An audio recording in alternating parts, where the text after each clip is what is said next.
How do women test you? How should you respond? Is it a good thing or is it a bad thing when you're getting tested? That's what we're going to talk about in today's video.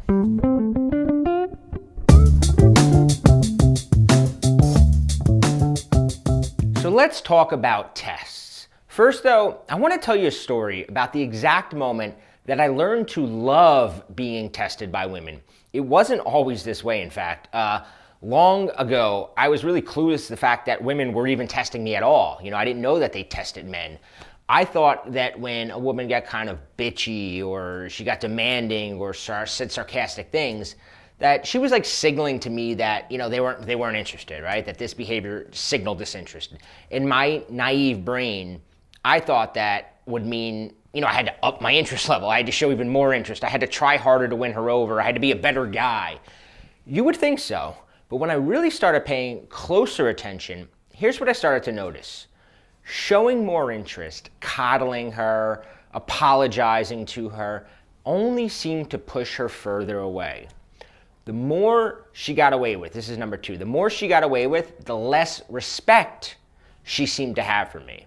See, the few times that I actually stood up to them, they seemed to do an almost 180-degree shift. See, a few years back, I'll tell you a quick story. I was on vacation in Mexico with this girl, Nicole, who I'd been dating for a while, but we'd only recently kind of took the relationship to that physical level, and I was extremely into this girl. And, once I finally advanced to that physical level, I was really scared, really fearful of doing anything that would ruin it. So, like a puppy dog, I would bring her breakfast in bed. When she got snippy, I would shut up and take it. When she made rude comments about some of my friends who were on vacation with us, I obediently agreed with her and took her side. And what happened is what started out as a dream week was slowly turning into a disaster. Well, outwardly, nothing at all changed, right? In our new relationship, things were still outwardly the same.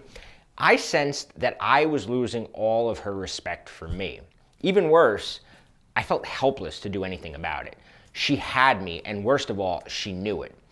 I was so terrified of doing anything that might offend her that I was quickly just burying my chances of taking this relationship any further. I decided that the best way to try to win back some of my power was to talk a big game, right? I figured, okay, I can't do anything, so I started kind of bragging about past accomplishments, telling stories, demonstrating higher value, But by this time, the fact was talk was cheap, and it wasn't getting through to her, right?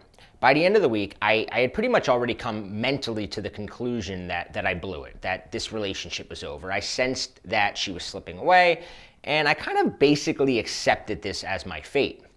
What was interesting is that once I accepted that the fling was probably going to end once the vacation ended, I felt weirdly liberated.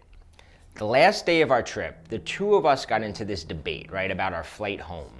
See, what had happened was a flight had opened up that would allow us to take a more direct flight back to the US from Mexico, right?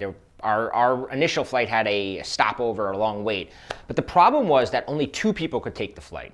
This meant that I would be separated from my friends, that they'd have to take the shitty flight. I'd get to take the good flight home while they were sitting in another airport for 5 hours for the layover. Since I had basically resolved to losing her, I figured I'd rather fly home with my friends, right? I'm not gonna risk upsetting my friends for a girl that I was about to lose anyway. Here's the interesting part though. I told my girl I prefer we fly home with my friends on the longer flight.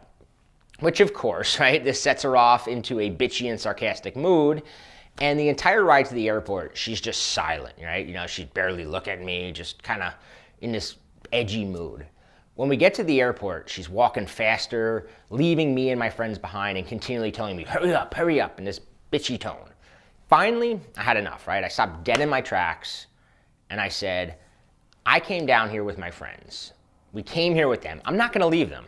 In fact, the truth is, I don't want to leave them. If you do, fine, go home by yourself. I'm fine with that. At that point, I had, I turned, right? And I left and I walked back towards my friends. And she walks ahead by herself. But, what happens is, I walk behind her for a while, waiting for my friends to catch up. And what I notice is, She begins walking slower and slower. Finally, she stopped and was waiting for me. When I caught up to her, there was just something completely different. She had this different look in her eyes, right? It was just so strange. She began talking to me the way she had been earlier in the week before she turned cold and distant. She tried to put her arm around me and kind of get me to forgive her. But knowing what I saw, instead I kind of turned my head and silently kept walking. I'm like, I'm gonna play this out a little bit longer. By the time we got on the plane, she was nearly in tears. She was all over me. The more I pushed her away, the more she came on to me. With one small interaction, I had completely reprogrammed and changed the entire balance of power in our relationship. It was at that point I saw the full power of correctly handling women's tests. I am now a firm believer that if she can recognize, and if you can recognize the different tests that women give you, you can actually use them to increase attraction towards you. Where I used to believe that if a woman was bitchy or sarcastic, she wasn't interested, I now believe that when a girl is super nice, chances are she's kind of getting indifferent towards you, right?